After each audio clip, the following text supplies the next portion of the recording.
What's happening on everyone? Well, oh, my music's playing. Welcome.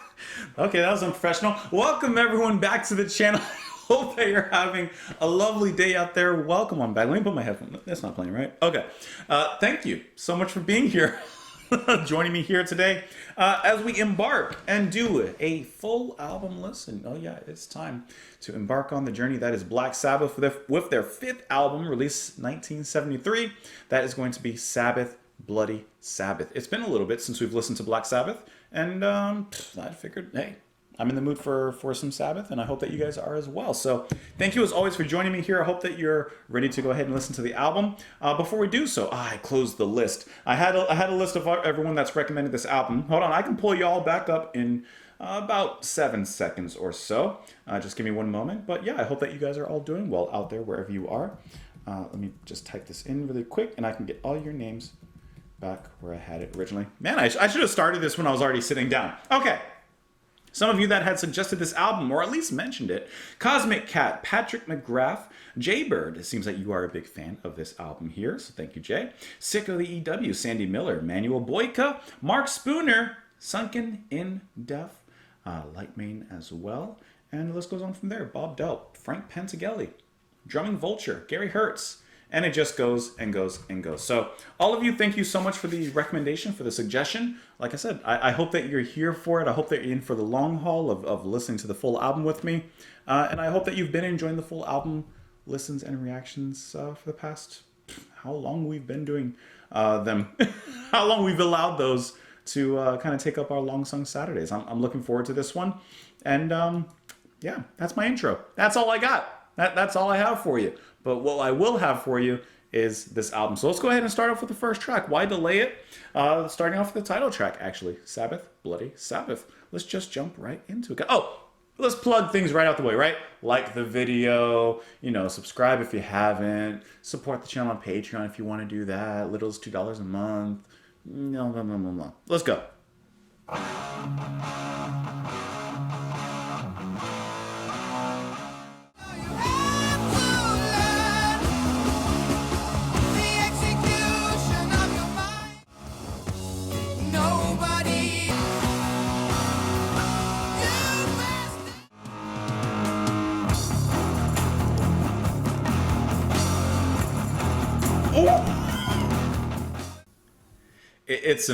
It's an awesome opening track to the album. I mean, it's the title track, it's the opening track, so you have high expectations. And Black Sabbath, I have high expectations, and expectations were met in great regard. So this is a great song all the way throughout, but to me there's three main riffs that carry this track, right? The main one that starts off, it's heavy, but it's also very rhythmically pleasing. It's very moving. It's very, this is going to sound weird, but just bear with me. It's very intelligent. Like, it's not just mindless heaviness for the sake of being heavy. It actually has some movement, some groove, some rhythm to it. Like, it has melody to it. And I really like that. I like how it's a great opener to get our feet wet. Then, to me, that second main riff is that heavy. That's the heavy caveman dunka. It gets into halfway through, and that is just so well earned at the midpoint of this song. Like, ooh, that is just a soul crushingly heavy riff. And then the ending, the outro here, where we bring in kind of a mix of the two, still heavy, but it's also very, not euphoric. I thought of the word while I was listening to it, but now I'm kind of, triumphant. To me, there's a triumphant sound in the outro riff, and how that kind of just swirls around, comes around very organically out of everything that preceded it. And what I really like is that the effects on the guitar at that point, it reminds me of like when you would hear or watch old World War I and II footage, and you would hear the airplanes flying above, having their dogfights. The sound that we get in the outro and that tone, those effects, reminds me of that kind of sound. So it brings to me sounds of war and sounds of destruction, and yet at the same time a little bit of, like I said, triumph and perhaps victory there. To me, the most surprising thing on this track was those softer sections in the chorus or verse, however it's kind of divvied up there. But when it would come off of those riff one will say, and then just elegantly, so elegantly, transitions smoothly into those softer moments with softer guitar, very bright, very like soft spoken. And I love the slight jazziness you can hear in the guitar, which we have heard from Black Sabbath before, which surprised me just as much as it surprised me now. But it's just the way that it was implemented into this track, which I thought was so good. And then, if I can, really quick, in the heavier section, the second riff, I'll say that riff number 2. By the way, how many times am I going to say riff during this whole video? A lot, so get ready for it. During that section, I really like the contrast between the heaviness of the guitars and then Ozzy's voice, which is typically sung a lot higher in that higher range.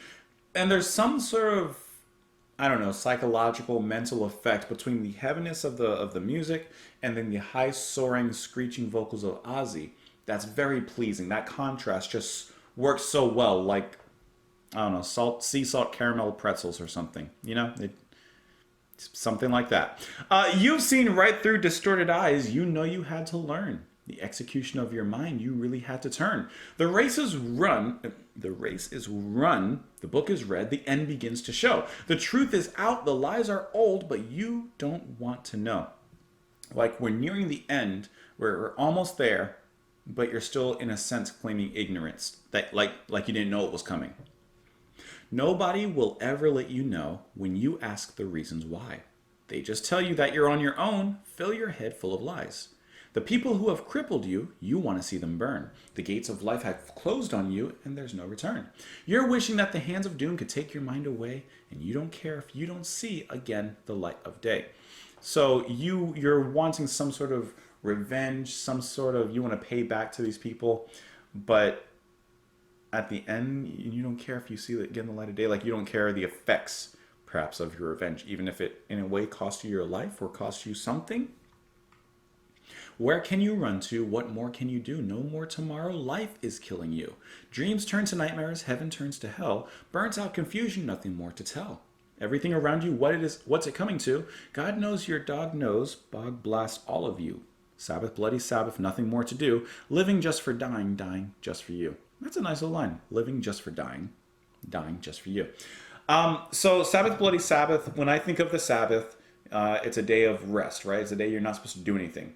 So talking about ends here in the lyrics, and in the sense the Sabbath is the end of the week, right? And then you're supposed to rest. So I'm getting kind of a once again a little bit of a contradictory statement of Sabbath for resting, and yet whoever's perspective this is sung from or spoken from seems to be very active in their want of some sort of revenge or payback or some sort of act. I don't know.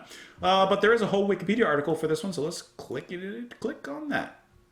It says it was ranked the 4th best Black Sabbath song by this rock someplace. I can't pronounce it. Let's see.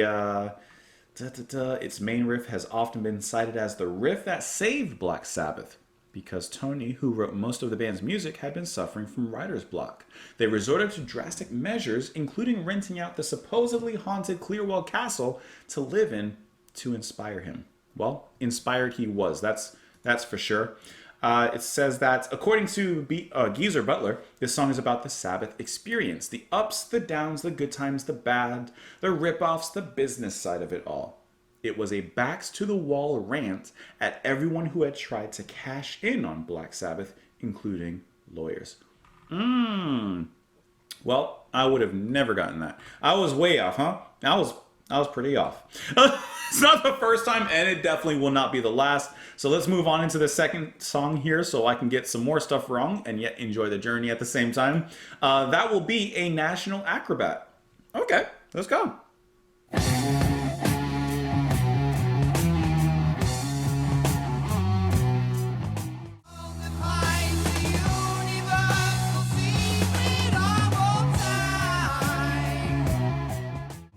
Structurally.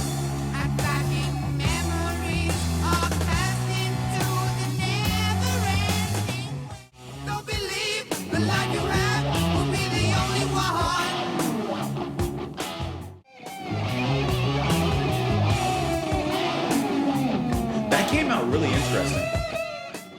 Okay, why did they throw out all the tricks? They brought out the whole cereal box and took out all the toys that's in the bottom of the cereal box. What was that at the very end? What? That little break, that short break with the guitar, and then it kicks into high gear for the last 30 seconds or so? Oh, what a great moment in there. And okay. All right, obviously Black Sabbath, they're highly regarded, right? So, I mean, I know it said that Tony was suffering from some writer's block. I'm not hearing it because you get so many different styles. You have so many different courses, like a full-fledged 7-course meal. You have so many courses of different types of music throughout here. In the first 2 tracks, but I'm focusing here on this one. To me, like the guitar playing at the very end, not the very end, but just before that, almost sounded like it was like playing like Southern hard rock. Before that, the guitar is playing in this very, to me, aggressively melodic nature, which was kind of taking on that triumphant ending from the title track, and it kind of brought it into this uplifting nature. And I really enjoy how the band does this. I think that they just do such a stellar job when it comes to their guitar playing, to me, the intricacy of it all. So, for example, in the midway point of this track, there's that moment where the main riff stops and then it opens up into this break. And you have Tony playing, I'm assuming, he's overdubbing his own guitar lines. And on one side, to me, it sounds very psychedelic. It's almost playing like sound effects to an extent, like it's just kind of creating an ambience, if you will. But then on the other side, he is playing more of a solo, he is playing more of a lead, but he's playing it not straightforward, not in the typical fashion, but more fashioned to align with that more abstract guitar playing on the other side. And it just creates this really nice complementary tone towards each other, which to me just furthers the song and further makes it like that much more interesting to listen to. This is going to sound really weird. I wish I had the timestamp when that occurred. It's like after here. Here. The transition into that section, this is going to sound so weird, but it's just the imagery it gave me, so just work with me. I don't remember exactly who, so forgive me, but in Greek mythology, I can't remember who, but like some god's head got cut off or something like that, and one of the gods or someone sprouted from that. I want to say Medusa, or maybe I'm thinking of the wrong people. I don't know. The Gorgons, maybe? Did the Gorgons come from... I don't remember. But in much the same way that something sprouted from the head of another, the head being the riff just before that, just like this, right? This is the head, and then when it transitions into all this, that was like the flowers blooming from that particular seed. I know, weird imagery. It's just the way that I kind of picked it apart. My wife tells me I'm not really great at explaining things that are in my mind, and my teacher in school used to tell me the same thing. But I hope that some of you at least got what I was saying, understood what I was saying. Also, I forgot to mention from the last track and even into this one, the extra percussion that's brought in from Bill Ward. I really, really like the little touch that brings into it. It brings just a little bit of like grace into the music. Once again, a little bit of that elegance into it. It's like, ooh, like there's much more to the band than at least is expected on a first listen, and perhaps to those like me who are not overly familiar with the band. I am the world that hides the universal secret of all time. Destruction of the empty spaces is my one and only crime. I've lived 1,000 times. I find out what it means to be alive, or to be believed. The thoughts and images, the unborn child that was never conceived. When little worlds collide, I'm trapped inside my embryonic cell, and flashing memories are cast into the never-ending well. The name that scorns the face, the child that never sees the cause of man, the deathly darkness that belies the fate of those who never ran. You gotta believe, yeah, I'm talking to you. Well, I know it's hard for you to know the reason why, and I know you'll understand more when it's time to die. Don't believe the life you have will be the only one. You have to let your body sleep to let your soul live on. So I think that is talking about like an unexpected death, a life that's cut short early, and they're saying like, don't worry, this is just like one life. You have many, many more to live.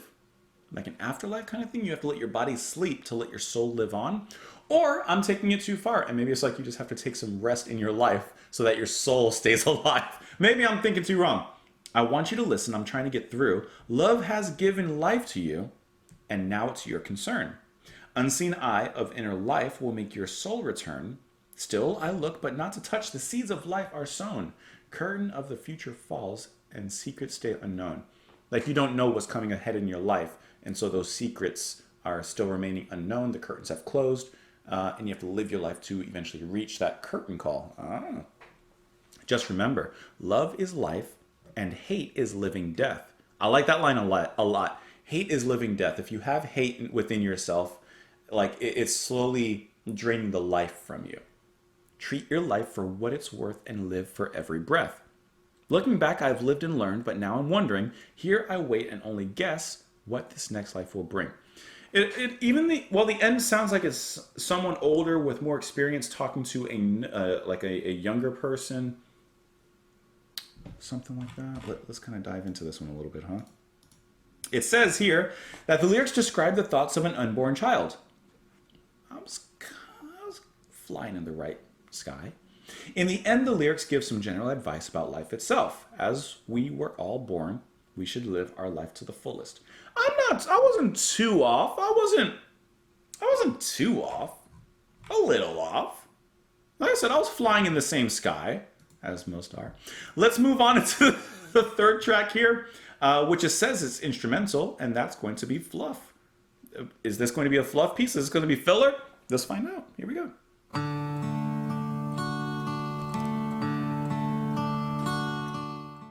This is a farmer waking up in the morning and looking over his farmland in the pastures.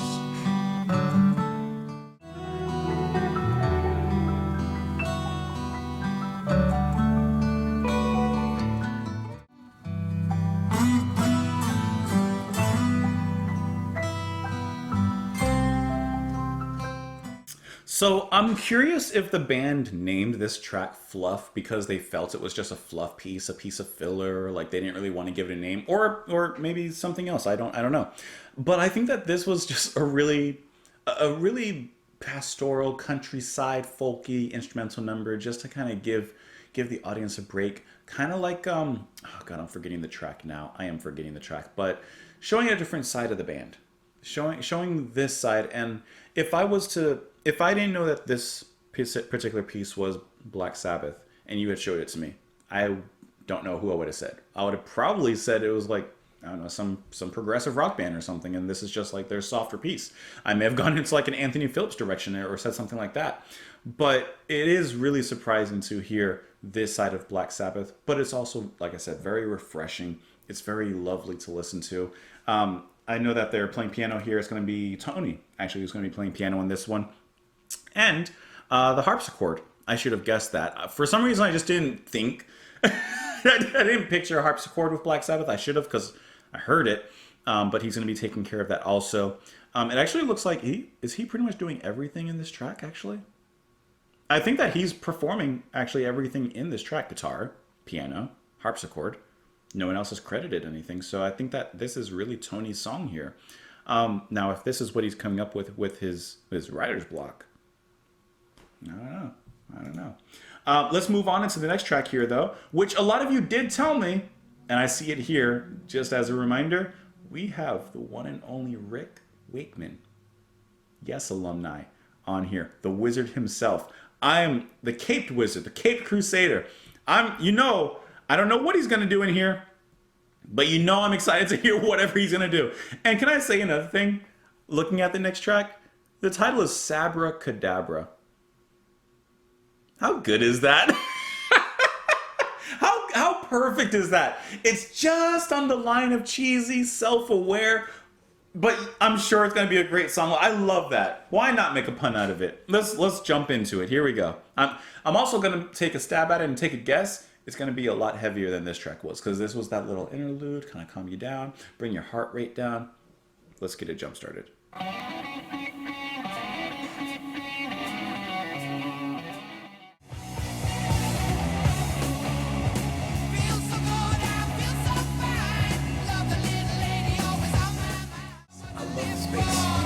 feel it expanding, and it contracts.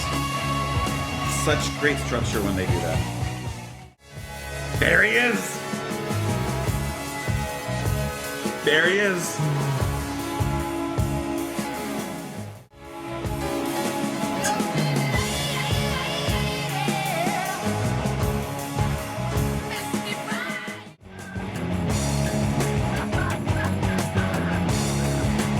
I really like the effect of his laughter kind of circling around. I like that a lot.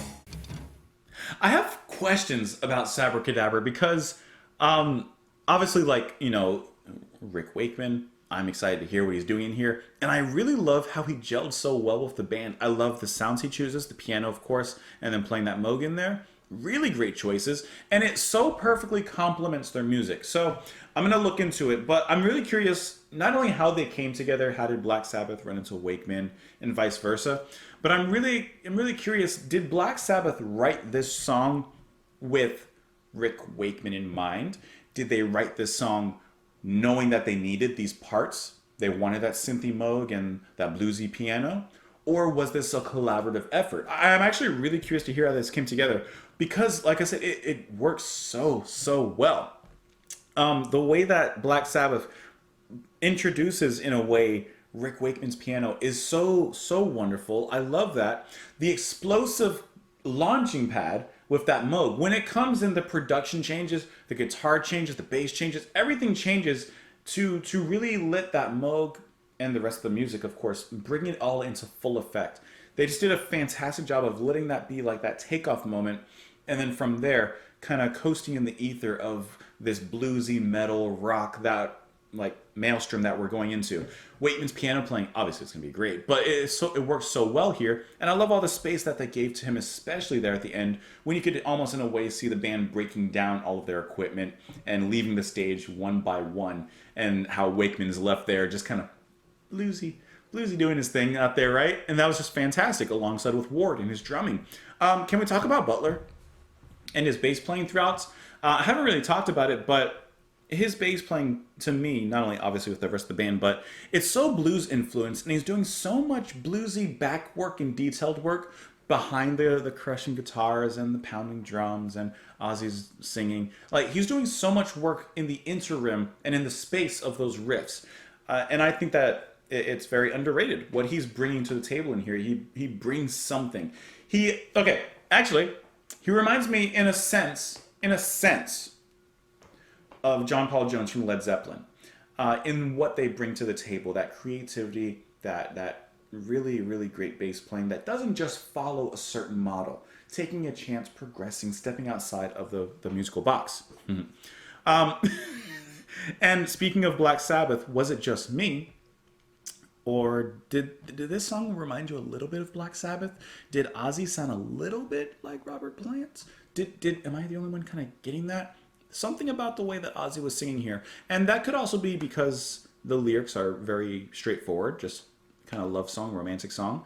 I don't know. There was something I was kind of getting led in this one. Maybe that's just me, though. I don't know. Feel so good, I feel so fine. Love that little lady, always on my mind. She gives me loving every night and day. Never gonna leave her, never going away. Someone to love me, you know she makes me all...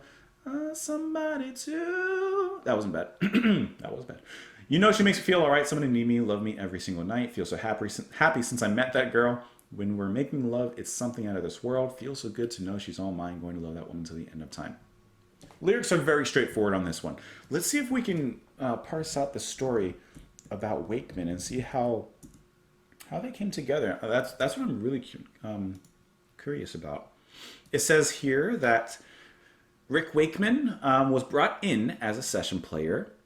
Wakeman refused payment from the band and was ultimately compensated with beer for his contribution.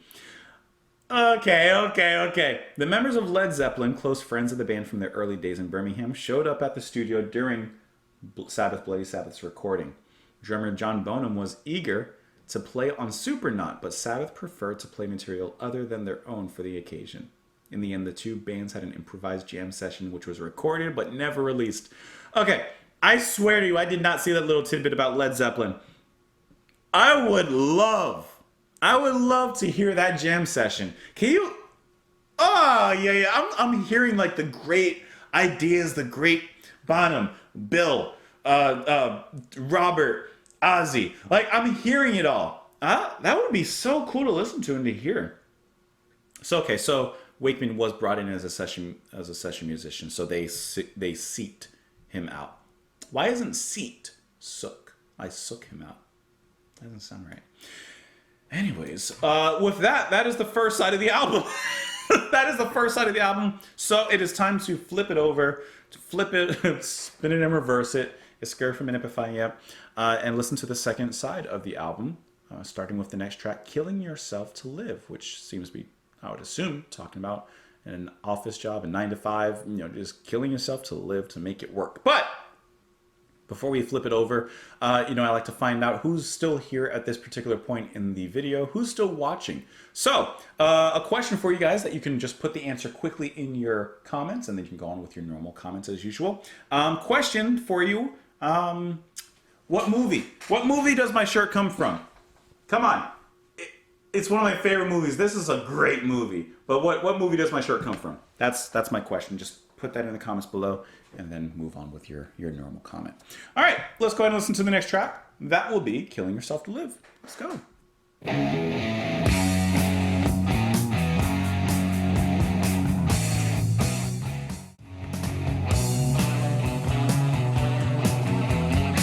Oh, that's kind of cool.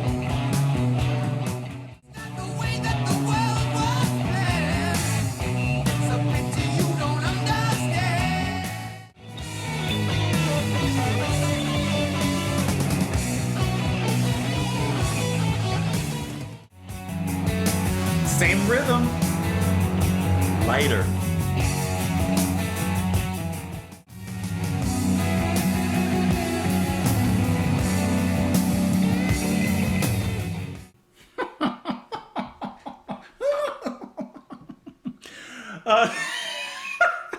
Okay, within this track has so far my favorite moment on the album, besides the softer melodic parts of the opening title track. When the band gets into that breakdown, that mountain just coming down, the sky is falling, said Chicken Little.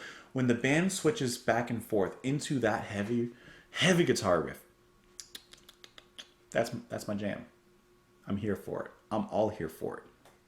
But what does the band do to elevate it? What does, in this case specifically, Tony do to elevate it? He starts a solo out of it. And the solo coming forth from that mountain is like hot magma spewing forth from the top of a volcano, and we are on an island called Pompeii. That is so brilliant, and I love how it sounds. Let me see if I can find that. I need to pay more attention when looking down to listen to things. Right, I found it. Okay, there you go.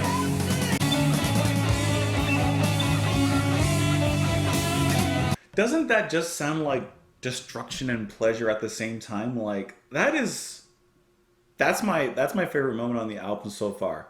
The way that it comes out of that. Ward's drumming in that moment is spectacular as well. Before that, when that heavy moment would come around, he would come in intermittently with that quick snare. Ba-da-da, right, just a ba-da. It's a simple thing, and yet it's the simple things in music and sometimes in life that make it the most pleasurable. And that little ba-da that he brings in just pushes it. It gives the heaviness some momentum, some movement in its rhythm. And the way that he expands upon that during the solo section, I think is just really well done. And it sounds so perfectly tailored to that moment. It's really complimentary to what they're doing there. I thought that Rick was back in it with that little synthy sound that was coming in. No, that's just Tony. He's just playing around with the synth at that point. I thought that Rick had stayed for one extra session, which, by the way, I need to also pay more attention to certain things here. Just to kind of backtrack briefly before we look at the lyrics on Kill Yourself to Live.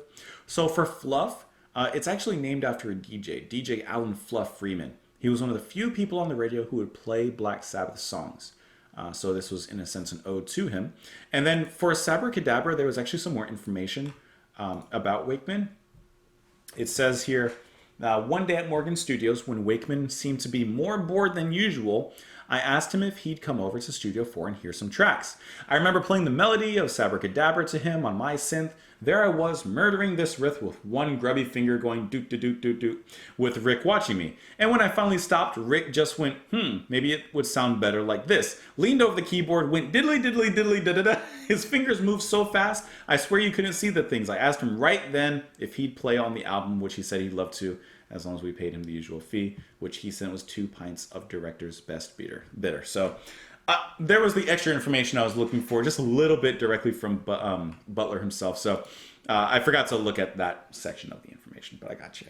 All right, looking at the lyrics on this one. Well, people look and people stare. Well, I don't think I even care. You work your life away, and what do they give? You're only killing yourself to live. Killing yourself to live. Just take a look around you. What do you see? Pain, suffering, and misery. It's not the way that the world was meant. It's a pity you don't understand. I'm telling you, believe in me, nobody else will tell you. Open your eyes and see the lies. Oh yeah. And he says, smoke it, get high. And that's when the music definitely opens up a little bit, definitely becomes a lot lighter, a lot floatier, if you will. You think that I'm crazy, and baby, I know that it's true. Before that, I think that you'll go crazy too. Hey. Sometimes trying to pay the bills can drive everyone crazy. Sometimes you got to get out of the rat race, eat some cheese, then you can go back into the maze. All right, let's go ahead and listen to the next track here, which is Who Are You? Here we go. It's Tony.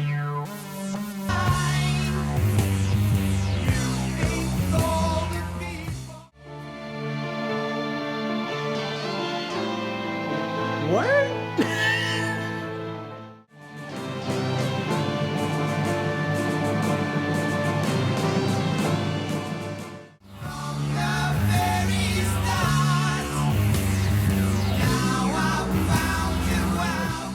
Is it weird that Who Are You is probably going to end up in my top 3 of songs on this album? That is a really, really fantastic song. The synth that started, I'm like, okay, I like that. I like how we're establishing a sort of scenery here with the synth, right? Like, okay, how are we going to build upon that? Then it gets into, once again, this slow brew, drip coffee, heavy, slow drift, but this time with a little bit of spaciness added in from not only that synth, but there's another sound that kind of phases in, not like that, it's almost like a synthy wind or a phasey wind of some sorts that kind of wraps itself around those moments, which just is really, really nice. It reminds me in some ways of Hawkwind, that Black Sabbath are bringing in this kind of space vibe, space rock vibe, I should say, into the music. And that, alongside with, once again, that riff is just really, really enjoyable. It's a rocking kind of rhythm. It's not like headbanging. It's a rocking. Ward does an excellent job of hitting those specific hits when the new note would start. It almost gives it a little bit of a heartbeat feeling, which adds into this sort of human element of the music, which that is just really, really incredible. The Ozzy sounds really fantastic. I haven't really talked about Ozzy, to be honest, too much, not for lack of enjoyment, but I don't know. I expect a lot from him, and my expectations, once again, are met in full fashion and with all flying colors. And I think he sounds exceptional in here. His voice is so clean. It cuts through everything so nicely. Polished and yet still with edge. And I think that he does a great job of embodying the tones, the themes, the characters in some cases of the music itself. So here, I don't know exactly what's happening. It in some ways it reminds me of Gary Newman, actually, listening to the synth and just the movement of the music. I didn't even think about that. And I think that in a sense, he actually reminds me a little bit of taking that kind of persona on, a little bit of a two-way army, but with a little bit of a more edge to it here. But the most surprising part of this track is obviously going to be the break in the middle, where it turns into not Tangerine Dream, but Tangerine Scream. That's the best. If this video had a tagline, I think that's it. Where Mellotron's brought in, that synth continues on, and it changes tones in a sense completely. And yet, it's a really magical section that, once again, I would not have expected, but I'm happy it's here. That was really, really fantastic. I'm assuming it's Tony going to be once again in there, since as far as I know, Rick only played in one song, but I would have probably guessed Rick if not. So this track here. Yes, I know the secret that's within your mind. You think all the people who worship you are blind. You're just like Big Brother giving us your trust, and when you have played enough, you'll just cast our souls. So the reference to Big Brother makes me think of Orwell. Big Brother watching you, Big Brother's always watching, etc., etc. Into the dust, into the dust. You thought that it would be easy from the very start. Now I found you out. I don't think you're very smart. I only have one more question before my time is through. Please, I beg you, tell me in the name of hell, who are you? Now, is this perhaps a person, a human, a person, an individual captured by Big Brother, by a government, by a sci-fi overlord, by a what's the book or whatever, the short story? I have no mouth, but I must scream. Not I have no mouse, but I must scream. That's a Tom and Jerry dystopian novel. But like where there's this supercomputer that's kind of like ravaging mankind, a Skynet situation in certain facts or in certain ways, and this person has been captured by that mechanical beast, I guess you could say. And before he's executed, these are his last thoughts, his last words. You thought that it would be easy from the very start. Now I found you out. I don't think you're so smart. I'll have one more question before my time is through. Please, I beg of you, who are you? So that's what I'm getting out of it. But let's see what's in here. Comparing real life to the dystopian novel 1984, the protagonist wants to show how the world leaders underestimate the people, thinking that everyone is ignorant to see the truth and understand their real intentions. The protagonist claims that he, representing the brighter people who refuse to close their eyes to what is going on, found out the truth about the evil Big Brother, and the last step is to reveal their identity. So I'm once again, I'm coasting the right waters while not exactly hitting the beach. Let's go ahead and move on into the next track here, which is going to be Looking for Today. Here we go.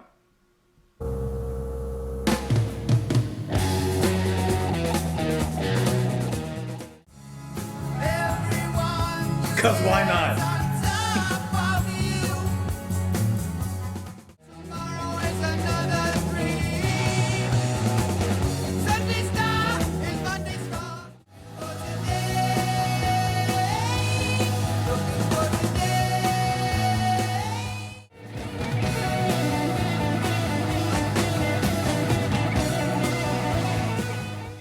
One of the cool things about this track is that ending, as it swells up into this moment of bliss, this tumultuous euphoria, which is obviously led by that solo from Tony. It sounds great, but I want to talk about Ward for a second. His drumming throughout obviously has been great, but in the last part, him and whoever's handling the production side of things, I really like the choice to add in those tom hits, the ba ba ba ba, but add those in on different sides while everything is still continuing. Because it's not expected at all. The whole song is produced in the same space, and then out of nowhere in the last, 30 seconds or so, those toms are just produced on the either left or right. And it alternates between them. And not in a way that's so back and forth, so, complex and clashing with each other that it creates a mess, but very smartly, bum, bum, bum, bum, space, da da da da da, bum, bum, bum, bum. So it's like these constant fireworks, I would say, these audible fireworks that are going off on either side of us that definitely add a certain sort of light into the night sky of this track.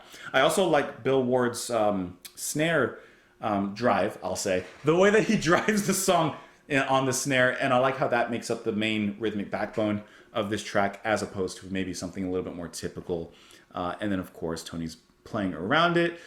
Then, as if I haven't had enough surprises listening to this album, once again, we got another surprise. Another one of those moments where the song lightens up, the sky is open, the fields are brightened, and flute is now introduced. Like, flute. And, once again, it's Tony that's playing it. Not that I've never said that Tony's not a talented, obviously, individual, but just hearing all the instruments that he is bringing in to the music, into the fold, he has a lot of talent. And it's not like he's doing anything necessarily crazy with it. I'm sure he's not like a trained flautist or anything like that.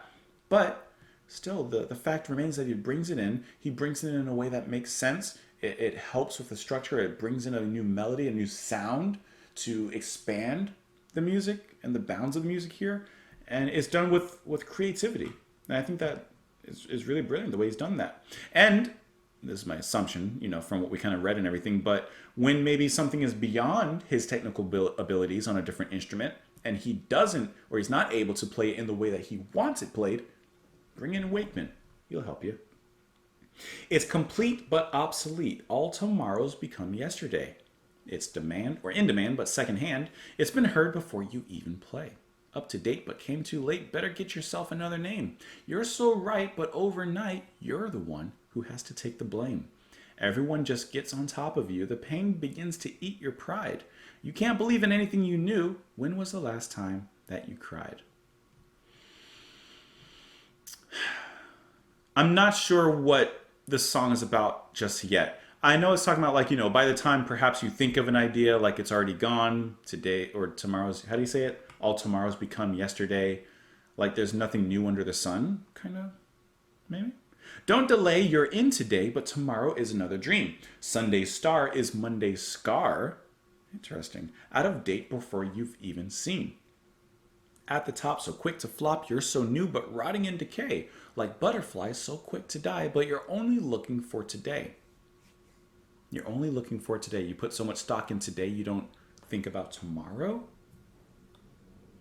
Listen, glamour trips so soon to slip, easy come, but how quick it goes. 10 foot tall, but what a fall, hard to open, yet so easy to close. Front page news, but so abused, you just want to hide yourself away. Overpaid, but soon to fade, because you're only looking for today. Well, I guess that is kind of the lesson in itself. Like, obviously, YOLO. Obviously, enjoy the time you have here, but at the same time, don't just become so focused, so tunnel vision on today. Pay some mind, pay some attention to tomorrow and perhaps the tomorrows that have passed and learn from those experiences. Maybe. The song is about the music business and how most acts get a couple of days of fame before becoming outdated and obsolete. So I was not anywhere near, really. All right, let's move on into the final track of the album. Here we go, guys, with the end, the shebang, which is going to be Spiral Architect. Spiral just reminds me of Junji Ito. All right, let's go ahead and listen to it. We'll talk about it after. Here we go. One last sip to bring us down. Interesting transition on that one.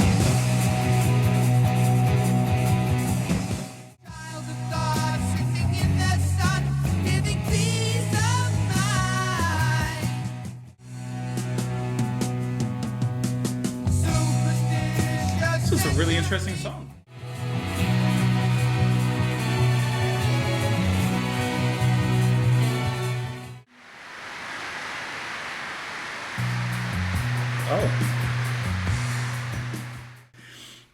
I hate, in a way, I hate when bands bring in like something cool for the very ending and then it's like gone in a moment. That little moment, like the boom, bringing back that riff, especially from Geezer, I thought that was really cool, but it's so short-lived amongst the crowd noise. Okay, so I want to hear your thoughts because I'll be honest, this track leaves me a little bit more mixed. Period. This to me is a mixed bag, and here's where I come away with this. I do think that it's a really cool closer for the album. I think it brings together all the elements that we heard before, and it kind of pumps them up a little bit with some symphonic juice, and then sends us off. A lot of times on the channel, I'll mention whenever we have a song that involves an orchestra, a symphony, but like a rock song, a metal song, whatever it may be, and they bring in strings, they bring in horns. I'll often mention how those horns either perfectly adorn the music, how the band and the orchestra works really well in sync, and it's not just like thrown against the wall, like here's an orchestra, here's the band, right? Like it's all together, like just splat together. It has to mix well. It has to actually, what's the word? Harmonize with each other. There has to be some harmony between them, between these two forces. In the beginning, when the orchestra and those strings are brought in on this track, not in the very beginning, but when they do come in, To me, that's a bad example of bringing in a symphony, bringing in an extra string section or anything. Because at that moment, it does feel tacked on. It didn't have any sort of foreshadowing musically. It didn't have any sort of like, I don't know, connection. It just started. And I didn't like that. I said, okay, I hear it. And in a way, it sounds cool, but it just doesn't gel with what Black Sabbath were already doing. Like, it felt unnecessary. That's actually the word I'm thinking of. It came about unnecessary, and it felt unnecessary. I will secede, however, to the opinion that later on, as the music kept on going, and as the orchestra and the strings begin to embellish a little bit more and embed themselves a little bit more in the song, I think that it came together much better. So when it first came in, didn't like the entrance. As it stayed, I warmed up to it, and I thought that it matched decently. I still don't think that the strings were really necessary. The only part that I really enjoyed it was at the very end, at the tail end of this song, and in those closing moments. That's where I think it actually worked really well. Otherwise, I don't know. For some reason, it just didn't mix well to me, and I don't know. That's just how I feel. And then perhaps because of that, or perhaps that's part of my other issue with this song and what leaves it mixed to me, is that it felt like it changed moods a little bit too fast. It felt like it was constantly moving into something different. I love the opening, how beautifully that starts, and then without even a whisper, without even a hint, it changes into what would be its main riff and main groove. And I was like, okay. And I didn't love the main groove. I don't know. I felt like this one's a little bit weaker. I did enjoy some moments of it. It's not like I hated it or anything. If I was giving it a out of 5 rating, I'd probably give it like a 2.9 or something, if I'm being specific. But I don't know. I feel like every other track on this album has been... This one just gets sick. Like, it's alright. It's alright. Sorcerers of madness selling me their time, child of God sitting in the sun giving peace of mind, fictional seduction on a black snow sky, sadness kills the Superman, even fathers cry. Of all the things I value most of all, I look inside myself and see my world and know that it is good, you know that I should. Superstitious century, didn't time go slow, separating sanity, watching children grow. Synchronated undertaker spiral skies, silver ships on plasmic oceans in disguise. He's looking out, seeing a lot of problems, observing the world, and then he says, I look in, and that's where I'm going to find true peace, true harmony, true happiness in a way. Watching eyes of celluloid tell you how to live. Metaphoric motor replay, give, give, give. Laughter kissing love is showing me the way. Spiral city architect, I build, you pay.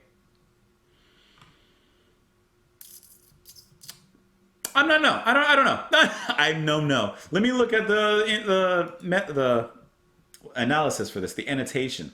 This song might be about maintaining hope in a grim, difficult world. The value of not losing perspective in life is important. While the world can often seem like it's falling apart, we should always strive to understand what is good about our lives. So, taking a more optimistic view instead of pessimistic, perhaps. This is from Ozzy himself. I said to Butler, we need the lyrics to this song. Do you have them? He says, give me an hour. So I called him in an hour, and he said, sorcerers of madness selling me their time, child of God sitting in the sun giving peace of mind, fictional seduction on a black snow sky, etc., etc., etc. I said, are you reading these out of a book? They do sound like they're coming out of a book. Ozzy says, like, are you just reading this? Like, did you write this, or are you just, like, reading this from something? All right. So, that ends the album, and even though we ended the album, for me, on a mixed bag, this might be your favorite song on the album. I want to know your favorite song on the album. I want to know your least favorite song on the album. I want to know all the opinions. Give them all to me down in the comments below. As always, from the beginning and to now, to the end, I really appreciate you guys sticking around here. You stayed here for over an hour, and looking at the time, I don't know when I started, but it's been over an hour, and I appreciate you spending that time with me. I thank you so much, because you didn't have to. I know that you have so many other things that you could be doing, and I appreciate it. You know, your time is not taken for granted here, so I appreciate you so much for doing that. Please press the like button, subscribe if you want to support the channel and what I do. $2 a month over on Patreon. You can do that for me. You don't have to, obviously. My favorite tracks on the album, definitely Sabbath Bloody Sabbath, the title track, Sabbra Cadabra, Killing Yourself to Live, Who Are You? I feel pretty comfortable with that. If you were to tell me, like, or ask me, like, JP, like, what's your favorite out of these? I gotta be honest, I don't know at this exact moment. I can't pick one out of those. But those are my top 4. And I'm very comfortable in that decision. And Spiral Architect's my least favorite. Anyways, let me know all your thoughts. Comments down below. Like, subscribe, all that fun stuff. Thank you as always for spending your time with me. Come back tomorrow. You never know what we're doing, but we are doing. And I hope to see you there, guys. Bye.